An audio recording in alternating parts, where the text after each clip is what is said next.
La pregunta de hoy es: ¿cuál fue el momento más aterrador en el que pensaste, algo no está bien? Historia 1. Iba caminando a la escuela cuando estaba en middle school, secundaria, y una señora en un auto se detuvo a mi lado y me llamó Linda. Ese no es mi nombre, pero era lo suficientemente parecido como para que volteara. Se disculpó y dijo que pensó que yo era su nieta. Luego me ofreció llevarme a la escuela. El problema es que yo ya estaba dentro de los terrenos de la escuela, solo me faltaba caminar media cuadra para girar y entrar al edificio. Cuando le dije que no, intentó exigirme que me subiera al auto. Volví a decir que no, le di las gracias y salí corriendo. Mucho tiempo después me di cuenta de que probablemente nunca tuvo la intención de dejarme en la escuela. Historia 2. Estaba trabajando en un sistema de radio dentro de la torre de agua de un pueblo bastante remoto del Outback, zonas rurales muy aisladas. Cuando llegué era un día precioso de finales de primavera, en octubre, pero después de unas 2 horas pasó algo extraño, los pájaros dejaron de hacer ruido y el viento se detuvo por completo. Saqué mi equipo del modo reposo, y lo marqué como prueba activa, porque tuve una sensación rarísima, como si no tuviera tiempo de hacer una revisión completa. Salí y me senté en el auto. Unos 90 segundos después, un rayo cayó directamente sobre la torre que acababa de dejar. Era el punto más alto en 200 kilómetros a la redonda. Literalmente fue el sonido más fuerte que he escuchado en toda mi vida.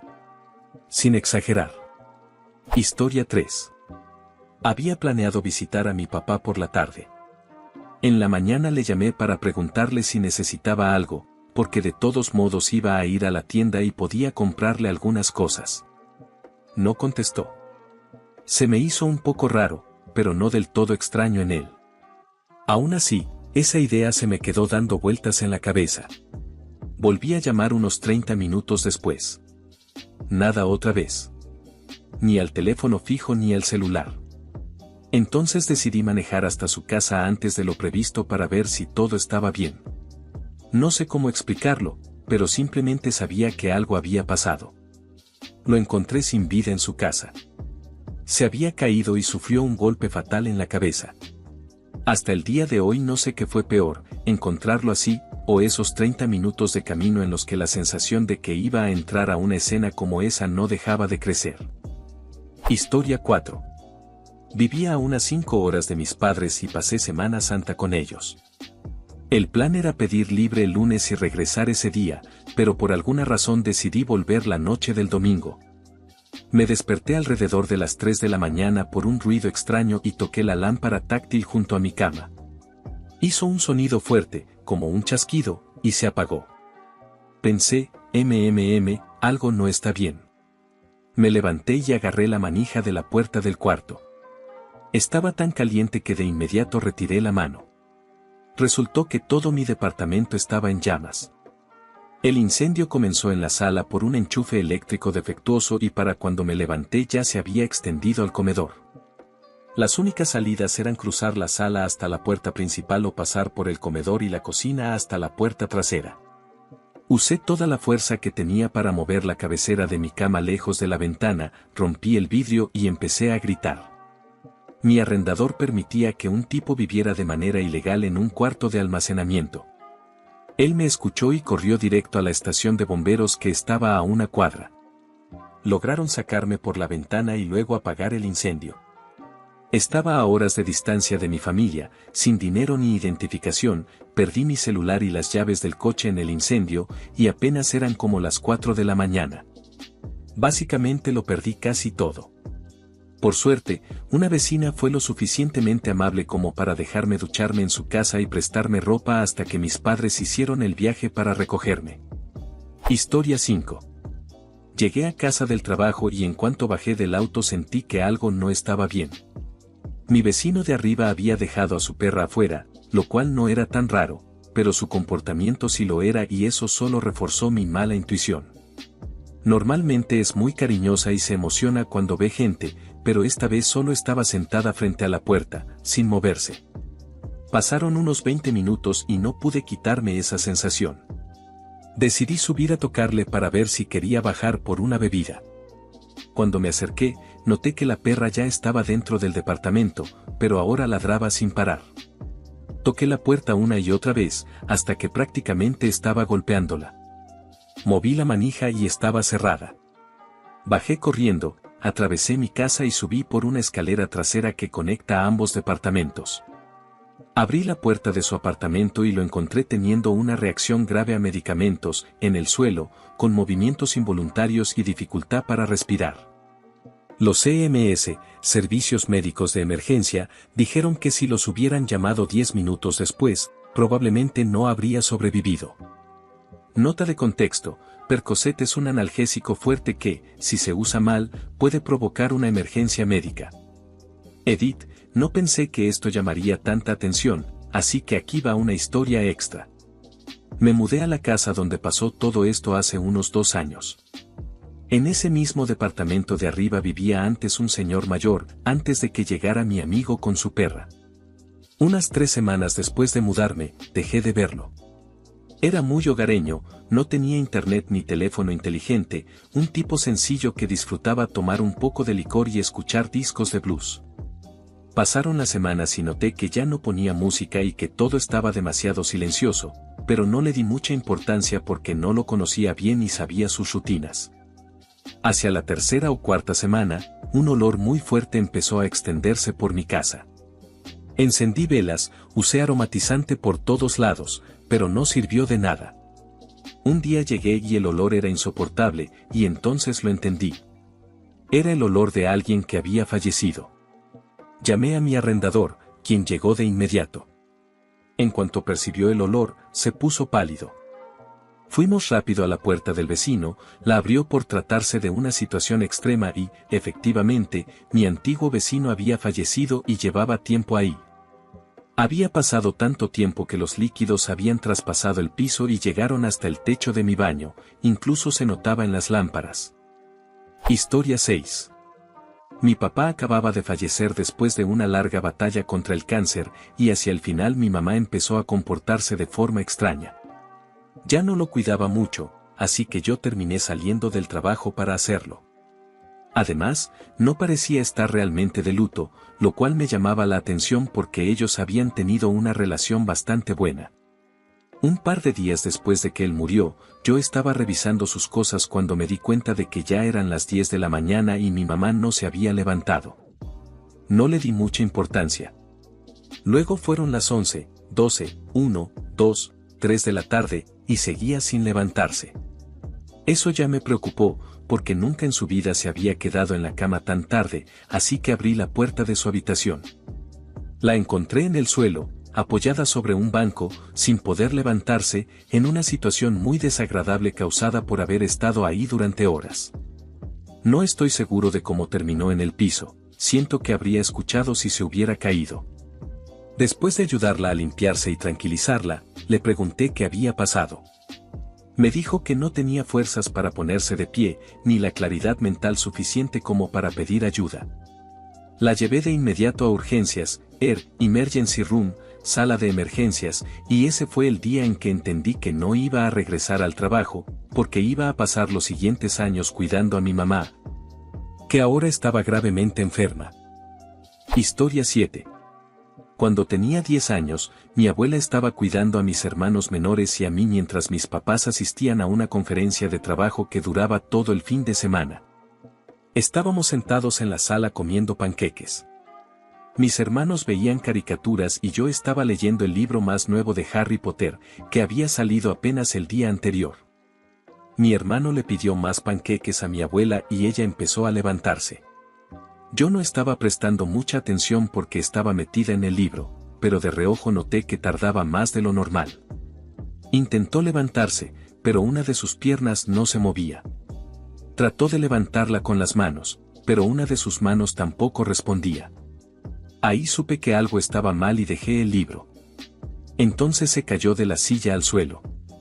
Yo grité y ella intentó decirme que estaba bien, que solo se le había dormido la pierna y que se había tropezado, pero hablaba raro, con la voz arrastrada, y solo la mitad de su cara se movía. Reconocí las señales de un derrame cerebral por los libros de The Babysitter's Club que leía.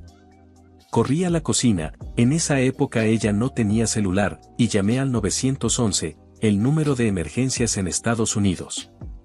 Bueno, primero llamé a mi mejor amiga, porque era el único número que me sabía de memoria, y le pregunté a su mamá si necesitaba marcar un código de área antes de llamar al 911. Después llamé al 911. Mientras tanto, mis hermanos fueron por el señor que estaba cortando el pasto en el patio para que entrara a ayudar. Llegó la ambulancia y se la llevaron al hospital, y no recuerdo mucho más. Supongo que la mamá de mi mejor amiga logró contactar a mis papás, porque eventualmente ellos llegaron al hospital. Pero aquí viene lo bueno, como la atendieron tan rápido, mi abuela se recuperó por completo y sigue viva y con buena salud casi 20 años después. Historia 8.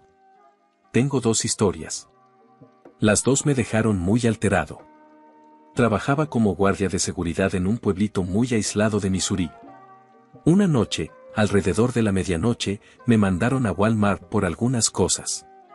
Mientras manejaba por la carretera 50, alcancé a ver una figura al costado del camino, de esas que parecen algo raro visto con el rabillo del ojo.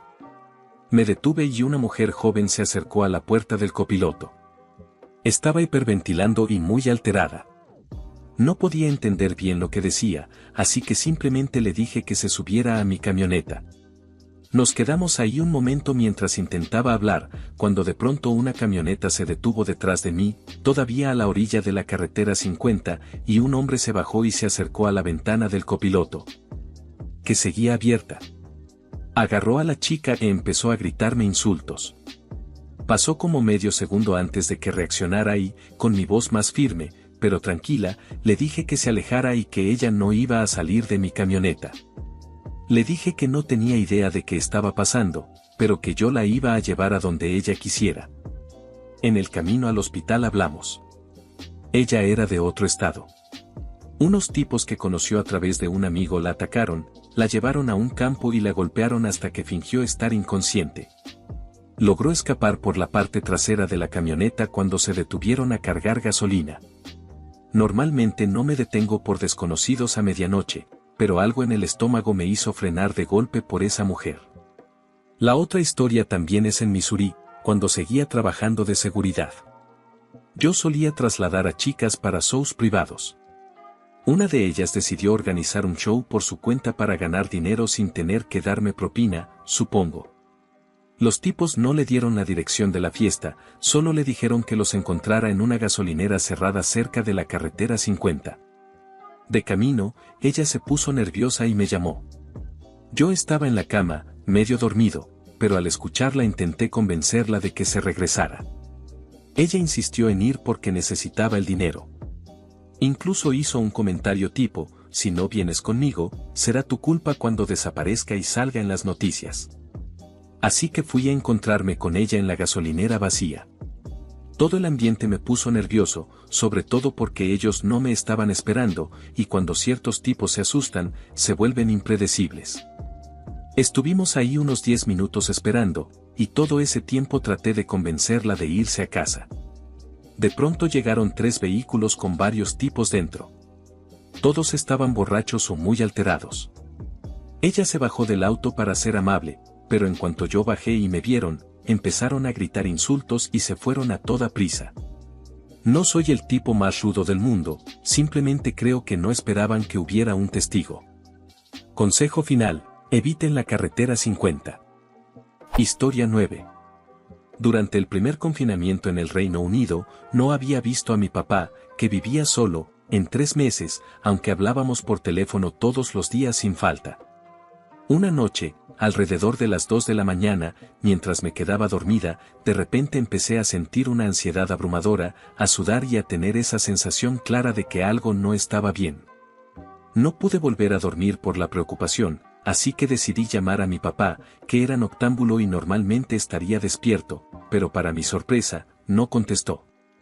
Desperté a mi pareja y le dije que algo estaba muy mal y que mi papá no había respondido, lo cual hizo que mi ansiedad se disparara. Él sugirió que, si por la mañana seguía sin contestar, iríamos a revisarlo.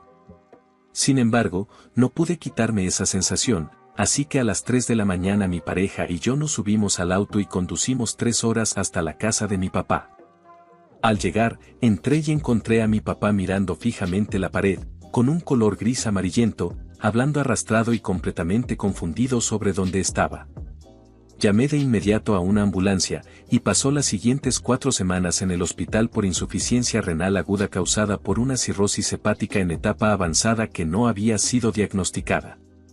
Nunca olvidaré cuando el médico me dijo que, si hubiera llegado unas horas más tarde, habría tenido que llamar a una funeraria y no a una ambulancia.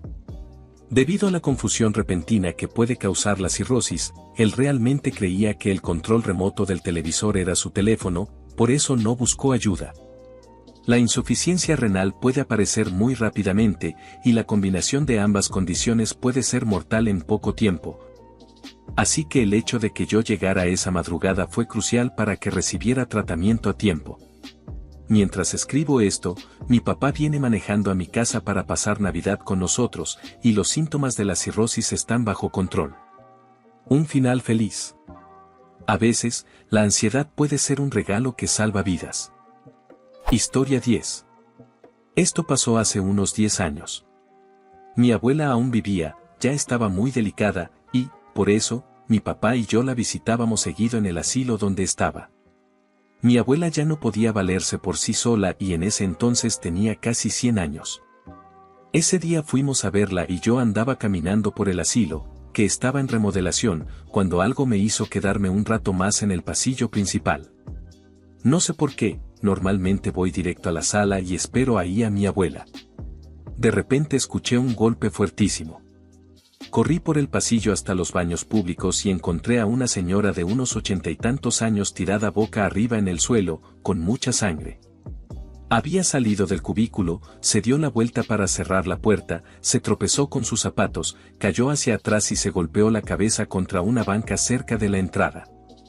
Por suerte, yo había sido encargado de primeros auxilios durante 5 años, así que sabía qué hacer. La ayudé a sentarse en el piso, recargada contra la pared, saqué pañuelos limpios y traté de detener la hemorragia, había muchísima sangre. El problema es que, como el asilo estaba en remodelación, nada funcionaba. Los botones de emergencia no servían. Los botones para llamar a enfermería tampoco. El puesto de enfermeras en la entrada estaba vacío, y esta señora seguía perdiendo sangre. No podía dejarla sola para buscar ayuda porque probablemente se desmayaría, y además no sabía a dónde ir, porque, como no había señales claras en ningún lado. Ahí estuve, esperando, intentando calmarla y evitar que la sangre siguiera saliendo, cuando finalmente entró un señor mayor al baño y vio la escena. Me preguntó: ¿quieres que vaya por las enfermeras? Sí. Ahora mismo. Salió corriendo por el pasillo y, unos 10 minutos después, por fin llegaron las enfermeras. Para ese momento, yo ya llevaba entre 10 y 15 minutos ahí antes de que ese señor apareciera, así que en total pasó casi media hora. Si yo no hubiera ido a visitar a mi abuela, si no me hubiera quedado parado en ese pasillo, esa señora se habría desangrado y muerto antes de que alguien la encontrara. La única razón por la que llegaron las enfermeras fue porque ese otro hombre fue a buscarlas. Ellas se hicieron cargo y llevaron a la señora para que le atendieran la herida en la cabeza. La semana siguiente volví a visitar a mi abuela y, en cuanto entré al asilo, había letreros enormes pegados por todos lados que decían: estación de enfermeras por aquí. Vaya, me pregunto cómo habrá pasado eso. Historia 11. Esto es un poco largo, pero es lo más aterrador que me ha pasado en la vida. Yo era solo un niño cuando una vez mi abuelo decidió llevar a mi primo y a mí a la gasolinera para comprar diésel para el tractor.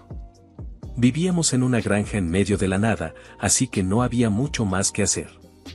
Íbamos los 3 apretados en su camioneta S10 de cabina sencilla. Yo iba en el asiento del medio y mi primo del lado del copiloto. Ambos teníamos 12 o 13 años y, para los estándares de ese pueblo, llevábamos el cabello largo para ser chicos. Cuando llegamos a la gasolinera, mi abuelo se estacionó junto a una bomba y entró al local, dejando las llaves puestas y a nosotros con el cinturón abrochado dentro de la camioneta. Vivíamos en un pueblo pequeño donde casi nunca pasaba nada, así que eso no era raro. Todo parecía normal, hasta ese momento. Justo antes de que mi abuelo entrara, un hombre mayor, de más o menos su edad, que estaba sentado en una banca afuera, lo detuvo y nos señaló. No pude escuchar lo que dijeron, pero de repente tuve una sensación muy extraña. Mi abuelo entró después de esa breve interacción, y el hombre no dejó de mirarnos desde el otro lado del estacionamiento. De pronto se levantó y empezó a caminar directamente hacia nosotros. Mi primo y yo entramos en pánico. En cuanto llegó a la camioneta, abrió la puerta del conductor.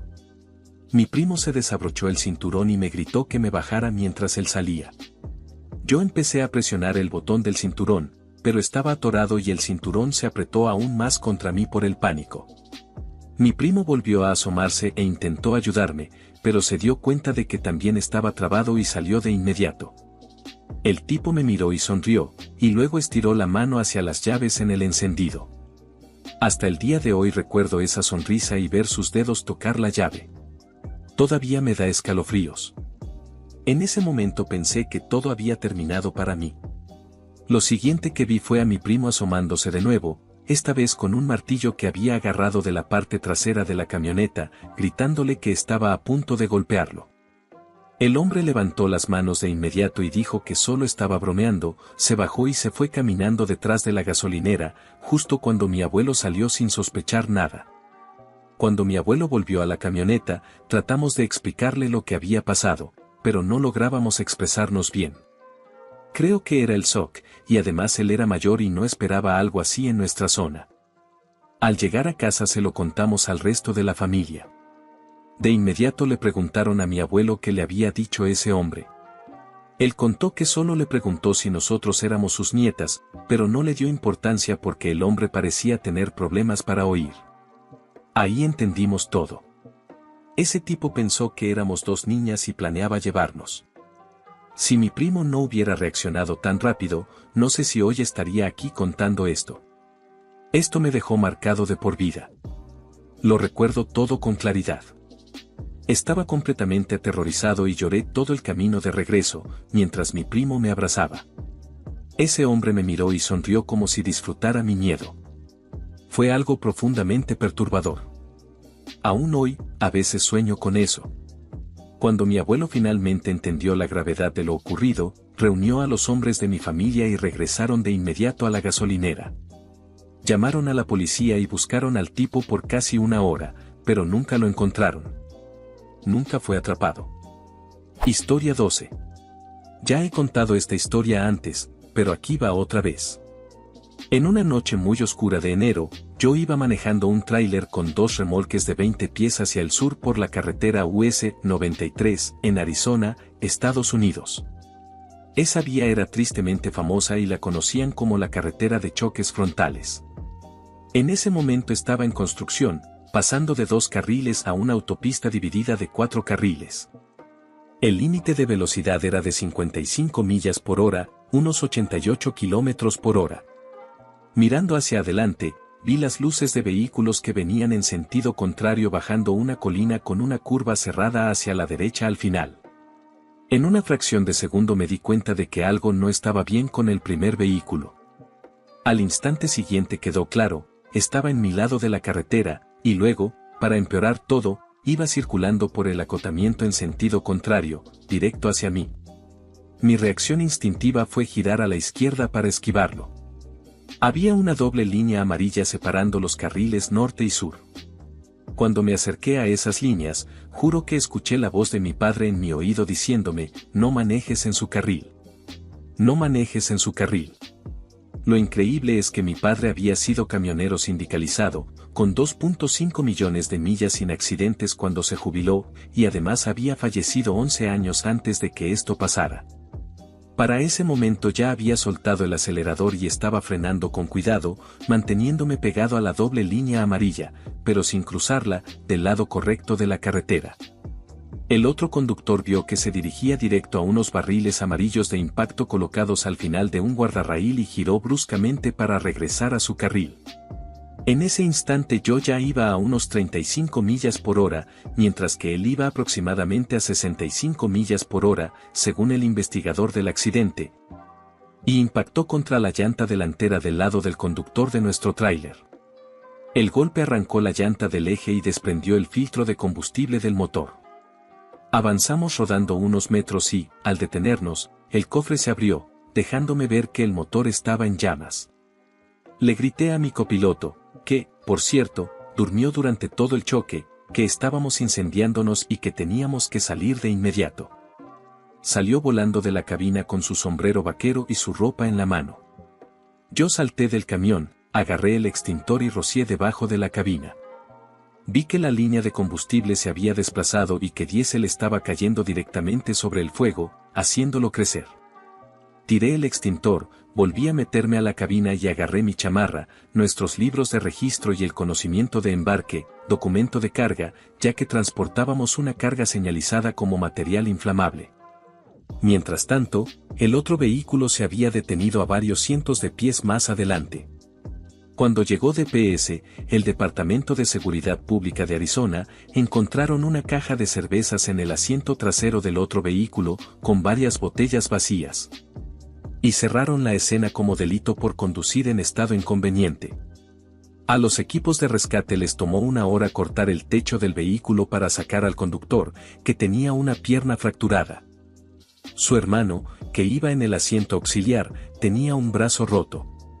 Nuestro tráiler y el primer remolque se incendiaron por completo. Nunca olvidaré el sonido de las llantas explotando por el fuego. 110 libras por pulgada cuadrada de presión hacen un ruido brutal cuando revientan. Un par de meses después recibí una carta de reconocimiento por parte de DPS. El investigador del accidente me dijo que los 2 hermanos probablemente le debían la vida a la forma en que manejé la situación. Todo pasó en cuestión de segundos, pero 16 años después todavía me emociona recordarlo. Historia 13.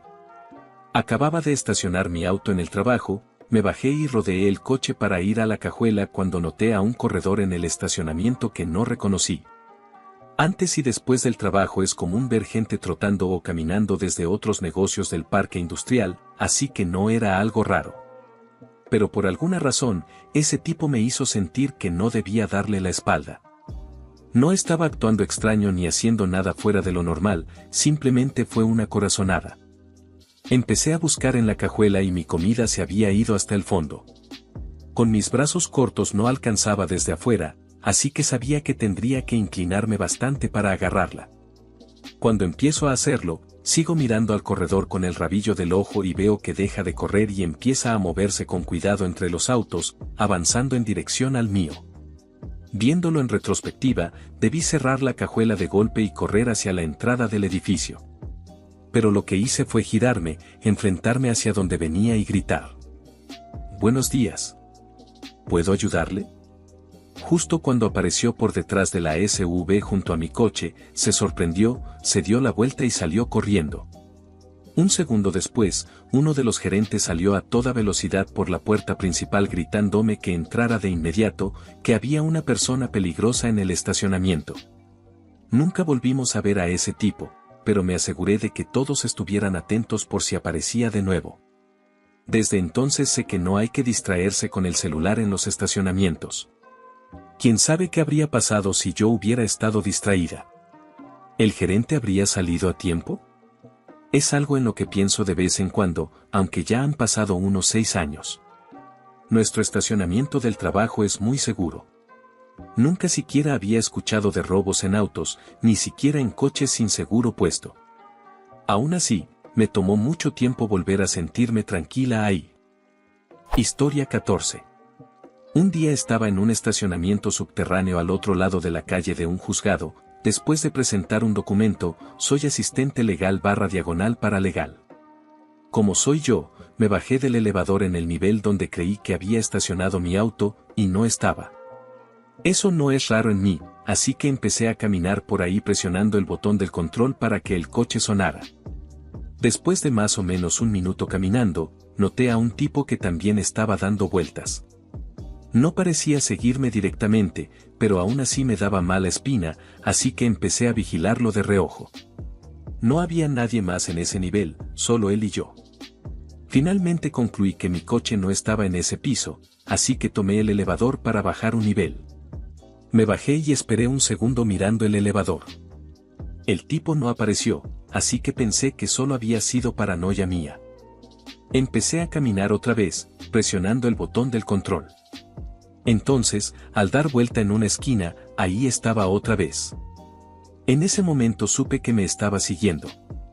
Me dirigí a los elevadores, pero noté que él también iba hacia ahí y que podía interceptarme, así que empecé a entrar en pánico. De nuevo, estábamos completamente solos en ese nivel. Justo entonces, se abrieron las puertas del elevador y salieron dos hombres con traje.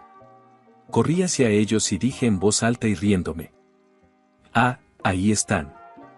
Los he estado buscando por todo este nivel y el de arriba. ¿Dónde demonios estacionaron?». Los dos me miraron un poco raro, pero para su mérito, siguieron la corriente sin dudar. Uno respondió: «Ah, perdón, estamos en este nivel, pero trajimos el coche de Tom en lugar del mío y olvidé avisarte. Estamos estacionados por acá». Y me guiaron lejos de ahí. Alcancé a ver cómo el tipo que me seguía se detuvo, nos miró fijamente y luego se fue por las escaleras junto al elevador. Cuando ya se había ido, les expliqué a esos hombres lo que había pasado y me ayudaron a encontrar mi coche. Estaba en el primer nivel, simplemente nunca estuve lo suficientemente cerca para escuchar el pitido. Ahí ya estuve a salvo. Hasta el día de hoy estoy convencida de que ese hombre estaba esperando a que encontrara mi auto para hacer algo muy malo. Desde entonces evito los estacionamientos subterráneos siempre que puedo. Si no me queda de otra, tomo una foto del lugar donde estaciono para no perderme, y además llevo gas pimienta en el llavero. Historia 15. Tomé una clase que, entre otras cosas, enseñaba sobre iluminación teatral. Un día estaba usando una plataforma elevadora para una sola persona para subir unos 20 metros sobre el suelo y cambiar un detalle mínimo en una lámpara. Mientras la plataforma se acercaba a la luz, tuve una mala sensación, y conforme subía se volvió cada vez peor. Resultó que absolutamente todo lo que podía estar mal en esa lámpara de varias toneladas, colgada a 20 metros de altura justo sobre el cruce de varios pasillos, estaba mal, y de la peor manera posible. Era casi un milagro que esa lámpara no se hubiera caído y lastimado gravemente a alguien, porque estuvo a punto de hacerlo. Para empeorar las cosas, la persona que había hecho ese trabajo antes, alguien que, de alguna manera, estaba certificado para usar una plataforma para 2 personas. Aunque yo había visto a adolescentes en una clase de 45 alumnos hacerlo mejor en su primer intento, también logró dejar el conector eléctrico tocando la lámpara, que se pone extremadamente caliente. El conector estaba derretido, y aún así seguía funcionando. Es un milagro que el auditorio completo no se hubiera incendiado cuando esa persona hizo ese desastre. Esto fue terrorífico para mí, porque llevaba 9 años participando en actividades extracurriculares en ese auditorio, y no creo que esa lámpara hubiera sido revisada en todo ese tiempo. Eso significa que, cada una de las miles de veces que pasé por ese pasillo, mi vida estuvo en riesgo sin que yo lo supiera. Al final, arreglé la lámpara y quedó segura, y además hice que revisaran todas las demás luces del auditorio para asegurarme de que nada parecido pudiera seguir así. Todas las demás luces estaban en perfecto estado. Historia 16. El verano antes de graduarme de la preparatoria me quedé solo en casa, porque mi familia se fue de campamento y yo tenía que trabajar. Decidí cortar el césped, ya que era uno de mis quehaceres y hacía falta hacerlo. Poco después de empezar sentí un dolor muy fuerte en el tobillo y me di cuenta de que me había picado una avispa, también conocida como Yellow Jacket. Ya me habían picado antes y nunca había tenido problemas, pero no quería pasar la cortadora justo por encima del nido, así que me moví al frente de la casa y llamé a mi papá, diciéndole en broma que se encargara de ellas cuando regresara. En cuanto colgué el teléfono, sentí comezón en las palmas de las manos y una sensación intensa de que algo iba muy mal. La comezón se convirtió en una sensibilidad extrema a la luz, al punto de que tenía los ojos prácticamente cerrados, y empecé a entrar en pánico. Traté de caminar hacia la casa de mis vecinos, pero a medio camino me desplomé. Podía respirar, pero sentía que no tenía fuerzas en absoluto. Aún así, logré arrastrarme hasta su puerta y tocar el timbre. Me dejaron entrar y, justo antes de perder el conocimiento, al parecer dije. Creo que hay abejas afuera. Desperté con paramédicos tratando de hacer que reaccionara. Cuando desperté, me preguntaron si podía caminar. Logré ponerme de pie, pero me desmayé otra vez en cuanto di un paso. Después me dijeron que había sido una combinación de choque anafiláctico, una reacción alérgica grave y deshidratación. Nunca había sentido algo así. Yo pensaba que las reacciones alérgicas fuertes solo causaban comezón o dificultad para respirar, pero en mi caso no fue así. Mi presión arterial cayó de golpe y mis vecinos dijeron que me veía completamente pálido, como si la sangre se hubiera ido de mis brazos y piernas. También me dijeron que 5 minutos más y no lo habría logrado. Historia 17.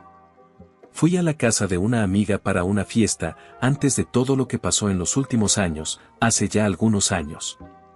Ella tenía otra amiga, llamémosla Grace. Grace llevó a un hombre a la fiesta y todos estaban fascinados con él, al parecer era un artista local bastante conocido. Yo lo vi una sola vez y sentí una incomodidad enorme. En ese momento no sabía explicar por qué, pero sus ojos me perturbaban muchísimo. No transmitían emoción alguna. Solo, fríos. Muy inquietantes. Le dije a mi amiga que ese tipo me daba muy mala espina, aunque no pudiera explicar el motivo. Ella me dijo que estaba exagerando, que él era una joya local, etc. Así que respiré hondo e intenté convivir, ya que era una fiesta muy pequeña. En menos de 5 minutos, este tipo ya nos había propuesto a mi amiga, a Grace y a mí hacer un viaje por carretera hasta una cascada remota en Montana. Es una experiencia espiritual, decía. Voy seguido y llevo gente ahí. Obviamente, rechacé la invitación. Pasó varios minutos intentando convencerme, pero al final nadie quiso ir. Mi amiga trabajaba demasiado y Grace tenía un compromiso que no podía cancelar, así que el tema murió ahí. Grace siguió saliendo con él y, de la nada, cambió por completo y empezó a agredirla físicamente. Ella terminó la relación, pero él comenzó a dar vueltas en coche alrededor de su departamento, llamándola y dejándole mensajes en los que decía que iba a matarla. Grace tuvo que llamar a la policía, lograr que lo detuvieran, y mudarse a otra ciudad de un día para otro para poder escapar de él. Nunca me había sentido tan mal por haber tenido razón. Por suerte, Grace hoy está a salvo y es feliz. Historia 18. Antes tenía un amigo para salir a beber. Era cliente habitual del café donde yo trabajaba. Un día me preguntó si quería ir por unas copas, acepté y así empezó nuestra amistad de salidas. En ese tiempo yo bebía bastante. Para que te des una idea, mi compañera de cuarto y yo solíamos tomar 5 shots solo para empezar a sentir algo, y luego seguíamos bebiendo toda la noche. Una noche este tipo me invitó a salir con sus amigos a un pub. Yo pedí mi primera bebida por mi cuenta, y la segunda él se ofreció a pagarla.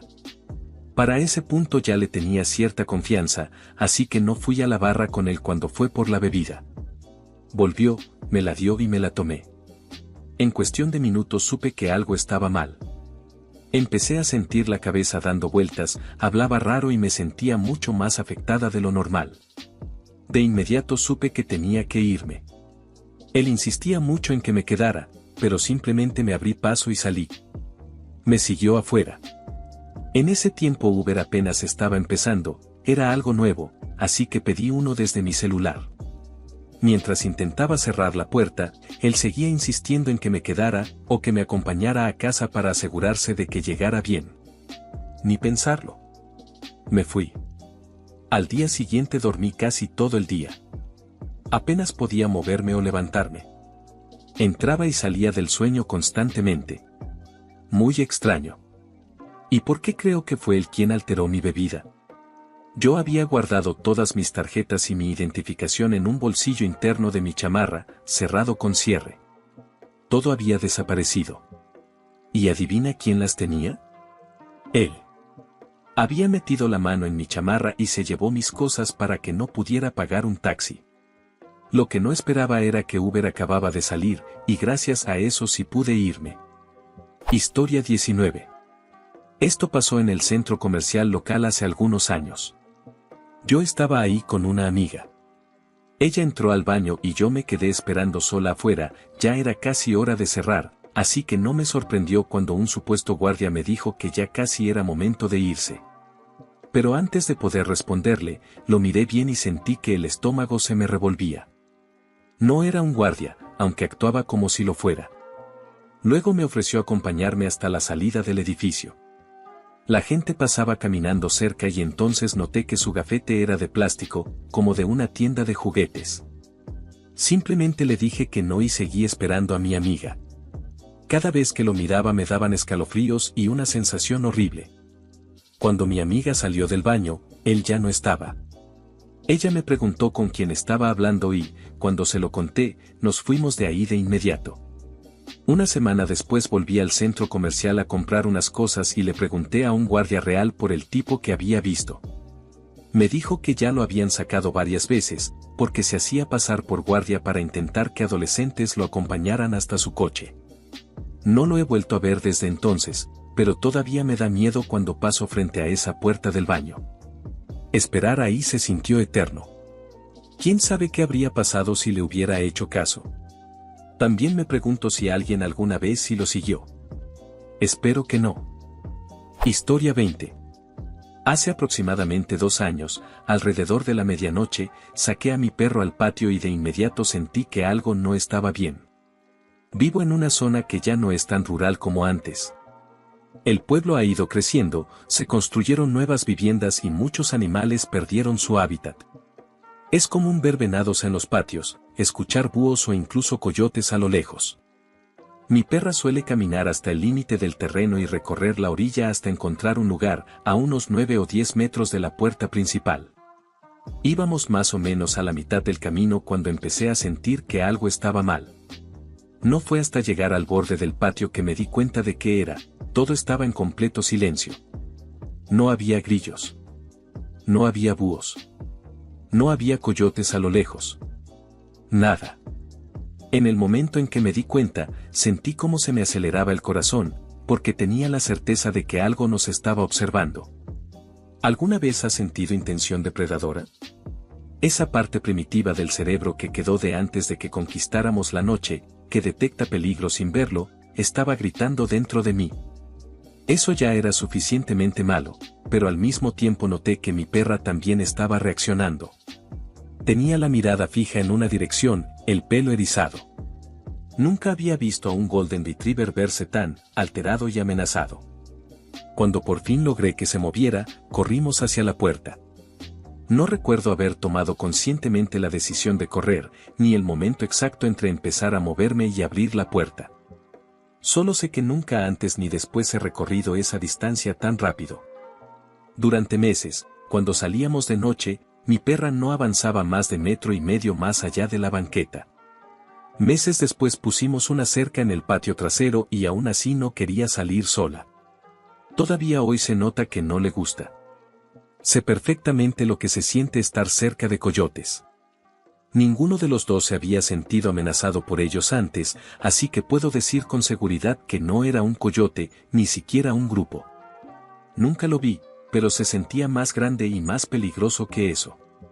Nunca antes ni después he sentido algo así, esa presencia, esa sensación que gritaba peligro. No tengo idea de qué fue y, sinceramente, agradezco no haberlo descubierto jamás. Historia 21. Era media tarde, así que me sentía tranquila caminando por el callejón más corto desde el metro hasta mi departamento. Acababa de regresar de un viaje de fin de semana y llevaba una maleta con ruedas detrás de mí. Vi a un tipo sospechoso más adelante, pero no le di demasiada importancia porque, de nuevo, era pleno día y hacía sol. Incluso me sentí mal por asumir lo peor de alguien. Él volteó a verme, y yo hice el típico gesto de saludo rápido de chica citadina, caminando con seguridad. Tal vez habría funcionado si no pareciera de 15 en lugar de 25. Mientras caminábamos las siguientes cuadras, noté que él empezaba a reducir la distancia entre nosotros. Así que yo también bajé el ritmo. Llegó un punto en que ambos avanzábamos ridículamente lento, él tratando de acercarse y yo tratando de mantener el espacio. Finalmente se detuvo cerca de un coche y empezó a buscar llaves, así que me relajé un poco, pensé que solo estaba buscando donde había estacionado en una ciudad grande. Aceleré el paso para pasar rápido y recorrer esa última cuadra hasta casa, y entonces el tipo se giró y empezó a seguirme. Sorpresa que todos vieron venir, no era su coche. Tuve un momento de esto es grave, seguido inmediatamente por otro de cómo pude caer en eso, porque siempre encuentro la forma de culparme, y luego pensé, ya basta. Miré rápido la calle y, milagrosamente, no venían autos cerca, así que me lancé a cruzar corriendo. Y sí, con la maleta, porque claramente ese cambio de ropa y los artículos de higiene eran tan valiosos que tenía que arrastrarlos a toda velocidad. El tipo intentó correr detrás de mí, pero después de unos pasos decidió que no valía la pena. Yo, aún así, corrí hasta llegar a casa, lo cual fue todo un logro para alguien tan poco atlética como yo. Y así fue como estuve a punto de ser asaltada, atacada o algo peor, solo por atreverme a caminar 5 cuadras a las 3 de la tarde con una maleta y por no hacerle caso de inmediato a mi instinto sobre una persona. Historia 22. Vivo en un complejo de departamentos y, hace unos años, regresé del trabajo y había un tipo parado sin hacer nada, recargado contra una pared cerca de la entrada de mi edificio. Algo se sintió mal de inmediato, la gente normalmente no se queda así. Estaba completamente inmóvil y mi instinto gritaba peligro. Luego pensé algo como, es una persona negra.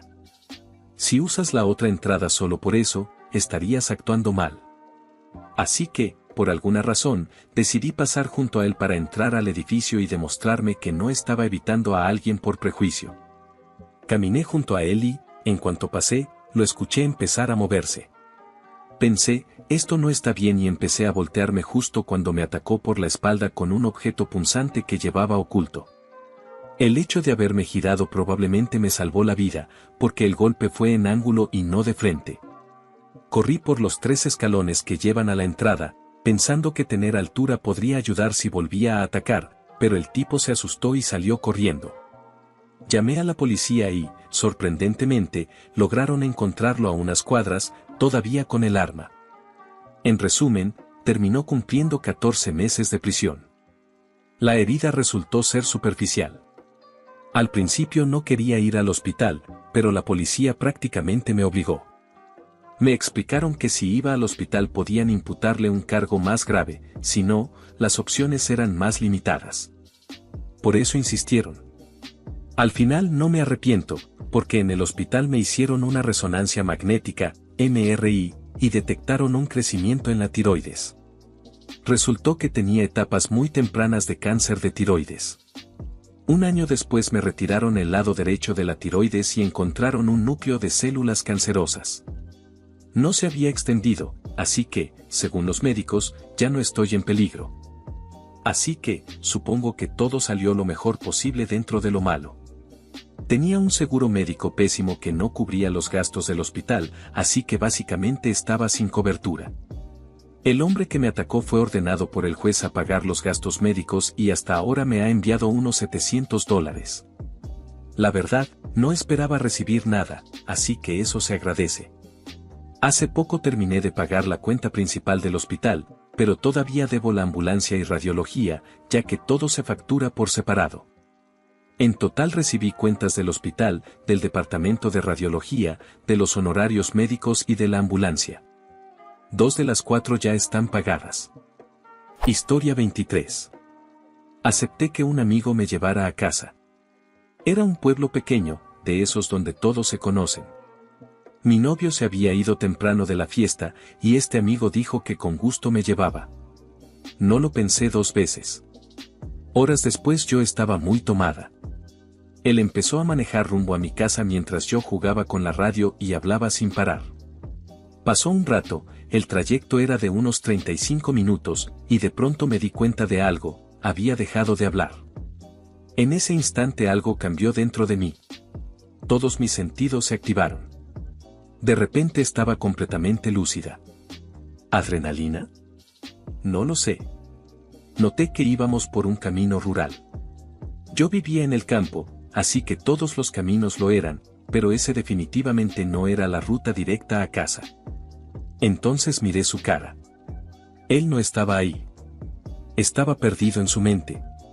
Y lo único que sentí fue terror. Es difícil de explicar, pero siento que fue algún tipo de mecanismo de defensa. Yo sabía que estaba en peligro. Fue algo totalmente inesperado. Crecí con este chico, lo conocía desde siempre. En ese momento empecé a hablarle sin parar. Lo llamé por su nombre, mencioné a amigos en común, hice conversación trivial, traté de ser lo más amable y ligera posible. Lo forcé a mirarme. Y lo único que puedo decir es que lo saqué de ese lugar oscuro en el que estaba metido, de lo que fuera que estaba planeando. Hoy, muchos años después, a veces pienso en él y me pregunto qué tipo de cosas habrá hecho en su vida. Lo busqué en Facebook y vi que se casó, pero mucho más tarde. Esa alarma automática de peligro es una sensación que jamás voy a olvidar. No es que lo estuviera cuestionando ni que tuviera miedo antes. No había ninguna señal clara. Fue simplemente un sexto sentido que se activó de golpe.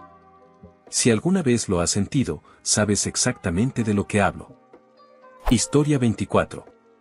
Cuando tenía unos 17 años y me sentía invencible, me cansé de esperar el camión de regreso a casa después de la escuela y empecé a pedir aventón. Un tipo desaliñado, en una camioneta vieja y maltratada, se detuvo y me subí. No me miraba directamente, pero tenía una sonrisa inquietante en la cara. Le dije que necesitaba ir todo derecho por la calle, unas 12 cuadras, pero como 6 cuadras después se metió a un carril para dar vuelta y prendió la direccional. Ahí fue cuando finalmente me di cuenta de que algo no estaba bien y mi instinto empezó a sonar con fuerza. Vi a un tipo cualquiera parado en la esquina esperando para cruzar la calle, así que empecé a saludarlo desesperadamente. Luego dije en voz alta: «Rayos, ya me metí en problemas. Y ese es mi hermano y seguro me va a preguntar con quién venía en la camioneta». El tipo en la esquina nos miraba raro, probablemente tratando de entender quién era yo y por qué le estaba haciendo señas. En ese momento, la sonrisa del conductor desapareció, apagó la direccional y siguió derecho por la calle. Me dejó bajar 3 cuadras antes de mi casa. No tengo idea de por qué se me ocurrió empezar a saludar a ese desconocido, pero de verdad creo que eso me salvó de algo muy serio. Historia 25. ¿Alguna vez miras a una persona y simplemente sabes que es mala? Yo tenía 17 años en ese momento y trabajaba en una casa del terror. Interpretaba el papel de una paciente de manicomio con delirios. Estaba en mi lugar habitual, sentada en el suelo, con la cabeza entre las rodillas, fingiendo que lloraba, comenzando mi actuación para la persona que entraba.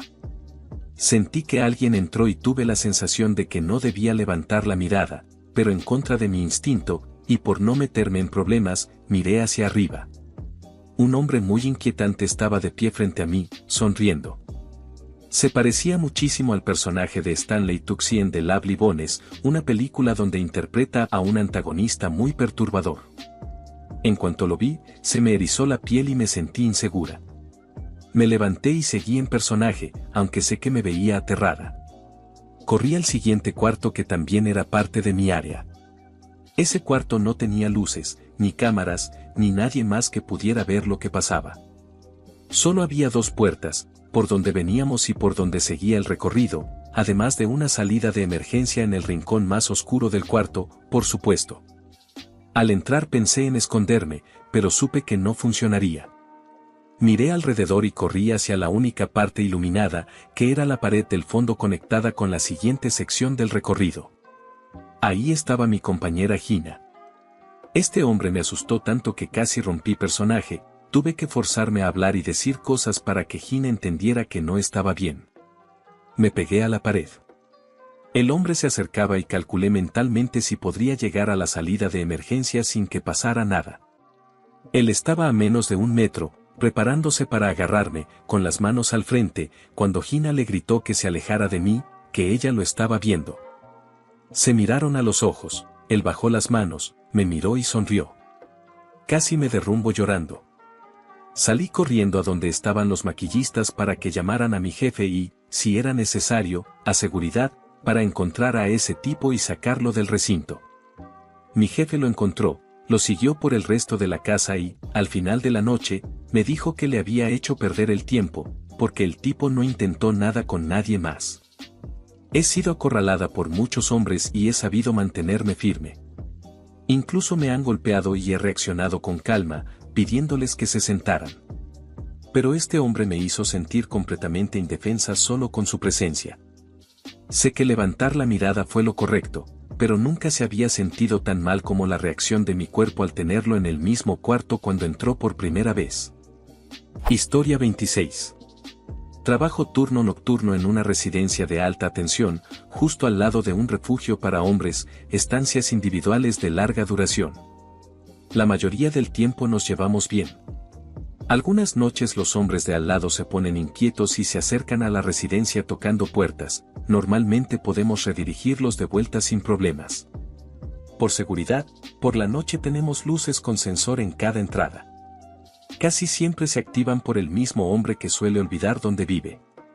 La noche en cuestión llegué al trabajo y noté que una luz con sensor parpadeaba justo sobre el sendero y el jardín. No le di importancia y empecé a prepararme para bajar del auto, que estaba cerrado, para entrar al edificio. De repente sentí un nudo enorme en el estómago que me hizo quedarme sentada. En ese momento, la luz se apagó por completo y todo quedó a oscuras.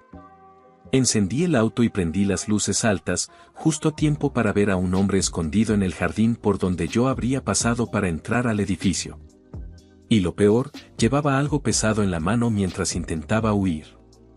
Llamé de inmediato a mi compañera, una mujer joven y rubia, que estaba dentro para decirle hacia dónde iba, que revisara todas las puertas y que no abriera hasta que la policía se lo indicara.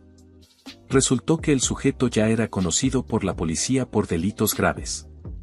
Además, había estado observándonos en la residencia desde hacía tiempo. Encontraron huellas dactilares en el exterior de las ventanas y pisadas en los parterres del jardín. Lo que todavía me quita el sueño es que, cuando la policía me informó, dijeron que su perfil de víctimas eran mujeres morenas de 1.65 metros, de mediados a finales de sus 20s. Soy la única del equipo que encaja con esa descripción. Historia 27. Era plena madrugada, unos 10 minutos después de que llegué a casa del trabajo. Escuché que tocaron la puerta y, al abrir, había 2 policías parados ahí. Parecían legítimos, uniforme, gorras, y un coche con luces policiales en el tablero. Dijeron que estaban persiguiendo a alguien y que necesitaban acceso a mi patio trasero. Les respondí que no había forma de que la persona que buscaban estuviera ahí. Yo tenía un dingo, perro grande, así que el patio tenía cerca de 4 metros de altura y un portón cerrado con llave. Tendrían que escalar la cerca, y nos habríamos dado cuenta por el ruido si alguien hubiera entrado al territorio del perro. Entonces cambiaron de estrategia y dijeron que necesitaban entrar a la casa para revisar, por si la persona había forzado la entrada. Les dije que no. Algo no estaba bien, sentía todas las alarmas encendidas en la cabeza. Insistieron e intentaron abrirse paso, pero la puerta con mosquitero estaba cerrada. Empezaron a amenazar, diciendo que volverían con una orden judicial y que me arrestarían por obstrucción, etc. Así que cerré la puerta de golpe y llamé directamente a la comisaría. El agente del turno nocturno fue muy amable y muy atento. Resultó que no tenían oficiales en esa zona en ese momento. Envió una patrulla y se quedó en la línea conmigo hasta que llegaron, para verificar quiénes eran realmente. Los policías reales encontraron a los falsos policías a unas cuantas cuadras de mi casa. Resultó que me habían visto sola y me siguieron desde la gasolinera cuando me detuve a cargar combustible. Historia 28. Cuando estaba en la universidad, alguien intentó entrar a mi departamento a las 2:30 de la madrugada, trepando por la ventana de mi habitación, que daba a la planta baja. Mientras yo estaba acostada en la cama justo debajo de la ventana leyendo Harry Potter. Primero pensé que escuchaba pasos en el callejón detrás de mi departamento. Luego oí como la malla de la ventana se levantaba y como alguien empujaba el vidrio. Me levanté despacio, crucé el cuarto y apagué la luz, lo que reveló la silueta de un hombre alto en mi ventana, recortada por las luces del callejón. Empecé a gritar que tenía un arma, y él salió corriendo. Llamé a la policía, revisaron la zona, pero no encontraron a nadie. 2 días después, a las 2:30 de la mañana, me despertó el mismo sonido en la ventana. Esta vez la luz ya estaba apagada, y al mirar hacia arriba vi la misma silueta. Volví a llamar a la policía. Llegaron rápido y registraron el callejón otra vez, pero tampoco lo encontraron. Al día siguiente, cuando salí de mi departamento para ir a clases, mi vecino inquietante, Kevin, un hombre de mediana edad que vivía en una zona llena de estudiantes, salió a su porche y me habló por primera vez. Me dijo: «Oye, ¿quieres subir a tomar un café?». Lo miré, viéndose exactamente como la silueta alta que había visto en mi ventana, y le respondí: «No, gracias, voy tarde a clase». Entonces insistió: «¿Estás segura? Solo tomará 1 minuto». Y no toma solo 1 minuto compartir un café con un vecino para conocerse. Claramente lo que él tenía en mente si tomaba solo 1 minuto, y obviamente no pensaba decirlo en voz alta. Y hasta aquí el video de hoy. Espero y les haya gustado, y no olviden visitar nuestro canal secundario de historias de dramas familiares y chismes, también de comentar una anécdota o experiencia similar al tema del video, dejen su like. Compartan si les gustó el video, y por último no olviden activar la campanita para no perderse ninguno de nuestros videos diarios. Chao.